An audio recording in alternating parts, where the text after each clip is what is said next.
আসসালামু আলাইকুম। সকলের প্রতি রইল আন্তরিক অভিনন্দন ও শুভকামনা। আজ ঈদে মিলাদুন্নবী।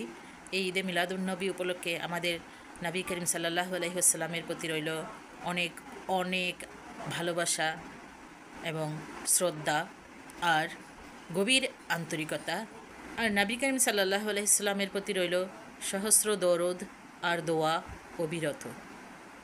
তো আজ এই ঈদে মিলাদুন্নবী, এই ঈদে মিলাদুন্নবীর আনন্দ উৎসবে আমাদের বাঙালিদের কালচারে আমি একটা জিনিস নোটিস করলাম যে ঈদে মিলাদুন্নবী উপলক্ষে নবীর প্রেমের আবেগে আপ্লুত হয়ে আমাদের মধ্যে অনেকেই কিন্তু শরীয়ত বহির্ভূত কাজ করে থাকে, যা ইসলাম কখনো সমর্থন করে না।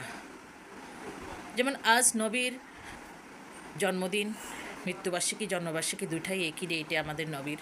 তো এই 12 রবিউল আউয়াল আমাদের ঈদে মিলাদুন্নবী উপলক্ষে আমরা সবাই যে যতটুকুন পারি নিজের সাধ্যমতো নবীর নামে দরুদ পাঠ করে নবীর কাছে সওয়াব গিফট করাটাই হচ্ছে আমাদের ইসলাম শরীয়ত সম্মত।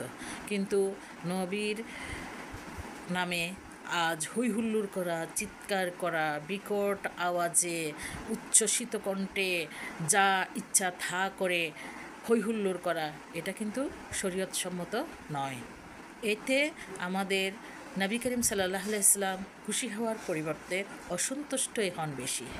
সো ঈদে মিলাদুন্নবী উপলক্ষে আমাদের নবীর জন্য আমাদের পক্ষ থেকে করণীয় হচ্ছে আমরা প্রতি দমে দমে প্রতি মুহূর্তে দরুদকে সঙ্গী করব।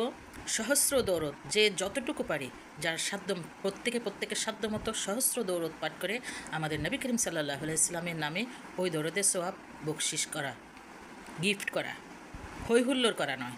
হৈহুল্লোরে আমাদের নবী খুশি কিংবা সন্তুষ্ট হবেন না, আমাদের আল্লাহ পাকও খুশি কিংবা সন্তুষ্ট হবেন না।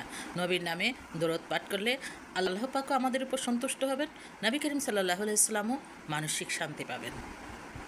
আল্লাহ পাক আমাদের সকলকে আমাদের নবী আখিরাতে আমাদের নবী করিম সাল্লাল্লাহু আলাইহি ওয়াসাল্লামের সাথে সাক্ষাৎ করার তৌফিক এবং রিজিক দান করুন এবং আমাদের সকলকে সঠিকভাবে ধর্ম অনুশীলন করার তৌফিক দান করুন। তো আজ ঈদে মিলাদুন্নবী উপলক্ষে আমরা সবাই কিন্তু আমাদের নবী করিম সাল্লাল্লাহু আলাইহি ওয়াসাল্লামের প্রতি পূর্ণ আন্তরিকতার সাথে দুরুদে ইব্রাহিম বেশি বেশি করে পাঠ করে আমাদের নবী করিম সাল্লাল্লাহু আলাইহি ওয়াসাল্লামের প্রতি আমাদের ভালোবাসা নিবেদন করতে পারি। দুরুদে ইব্রাহিম সর্বোত্তম দুরুদ হিসাবে স্বীকৃত। এর পাশাপাশি আমরা আরেকটা দুরুদ আজ বেশি বেশি করে পাঠ করে আমাদের নবী করিম সাল্লাল্লাহু আলাইহি ওয়াসাল্লামের প্রতি আমাদের আন্তরিকতা প্রকাশ করতে পারি। সেটা হচ্ছে আল্লাহুম্মা সাল্লি ওয়া সাল্লিম আলা নাবিয়িনা মুহাম্মদ। আল্লাহ পাক আমাদের সকলকে আমল করার তৌফিক দান করুন। আমিন।